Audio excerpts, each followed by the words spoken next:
प्रश्न है 5 सेंटीमीटर का बिंब वस्तु, यानी वस्तु की जो लंबाई दी गई है या ऊंचाई दी गई है वो 5 सेंटीमीटर दी गई है। ठीक। उत्तल लेंस से 15 सेंटीमीटर दूर है। उत्तल लेंस से वस्तु की दूरी यू कहलाती है। यू का मान हमको 15 सेंटीमीटर दे रहा है। लेंस की फोकस दूरी 10 सेंटीमीटर है। प्रतिबिंब का आकार क्या होगा? प्रतिबिंब का आकार हमको ज्ञात करना है। जो वस्तु की लंबाई है वो किससे लिखी जाएगी? एच से लिखते हैं।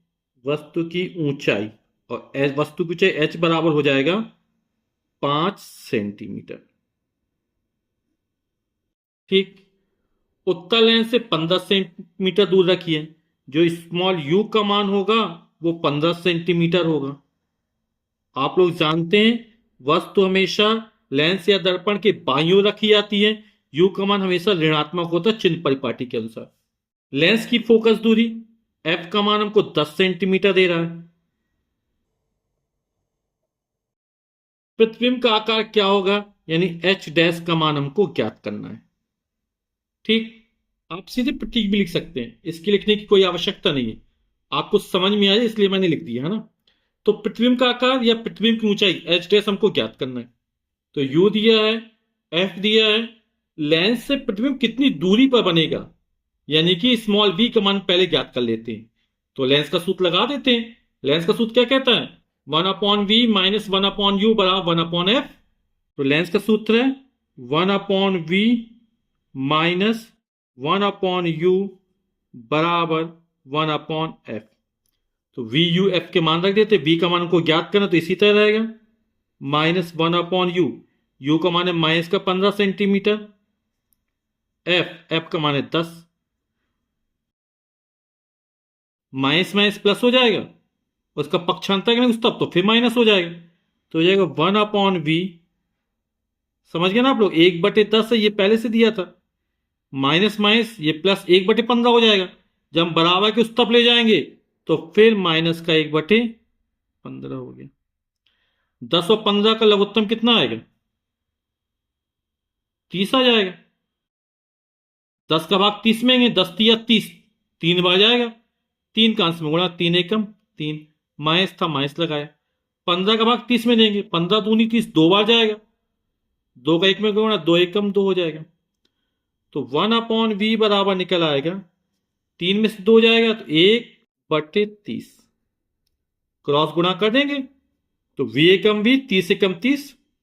तो v का मान निकल आएगा 30 सेंटीमीटर। यानी उत्तल लेंस से जो प्रतिबिंब की दूरी होगी वो 30 सेंटीमीटर निकलेगी। धनात्मक है, यानी लेंस के दूसरी तरफ बनेगा प्रतिबिंब। अब हमें क्या करना है? प्रतिबिंब का आकार ज्ञात करना है। तो रेखीय आवर्धन वाला सूत्र लगा देंगे। तो रेखीय आवर्धन स्मॉल एम बराबर क्या होता है? प्रतिबिंब की ऊंचाई यानी एच डैश अपॉन वस्तु की ऊंचाई एच बराबर होता है v अपॉन यू। ठीक। स्मॉल एम क्या? रेखीय आवर्धन बराबर क्या होता है? प्रतिबिंब की ऊंचाई बटे वस्तु की ऊंचाई, और एम बराबर होता है v upon you. H dash का मान हमको ज्ञात करना है। एच का मान है 5 सेंटीमीटर, यू का मान है -15 सेंटीमीटर, और v का मान हमने निकाला अभी 30 सेंटीमीटर। तो मान रखते हैं एच डैश हमको ज्ञात करना है। एच वस्तु की ऊंचाई 5 सेंटीमीटर, v का मान हमने 30 सेंटीमीटर ज्ञात किया है, और u का मान हमको दिया था माइनस का 15। तो 15 एकम 15, 15 दूनी 30, तो ये हो जाएगा माइनस का 2। ठीक। तो 5 का 2 में गुणा कर देंगे तो लिख देते हैं एच डैश अपॉन 5 बराबर माइनस का 2, 5 दूनी 10। तो एच डैश बराबर निकल आएगा माइनस का 10 सेंटीमीटर। तो एच का मान -10 सेंटीमीटर निकला। यानी जो प्रतिबिंब बनेगा वो वस्तु के सापेक्ष उल्टा बनेगा। ठीक है। यानी प्रतिबिंब की ऊंचाई कितनी हो जाएगी? 10 सेंटीमीटर। माइनस चिन्ह क्या प्रदर्शित करता है? लंबाई कभी ऋणात्मक नहीं होती है ना। माइनस चिन्ह प्रदर्शित करता है कि वस्तु मुख अक्ष ऊपर रखी है तो प्रतिबिंब मुख अक्ष के नीचे तरफ बनेगा, है ना। यानी वस्तु के सापेक्ष क्या बनेगा? उल्टा बनेगा।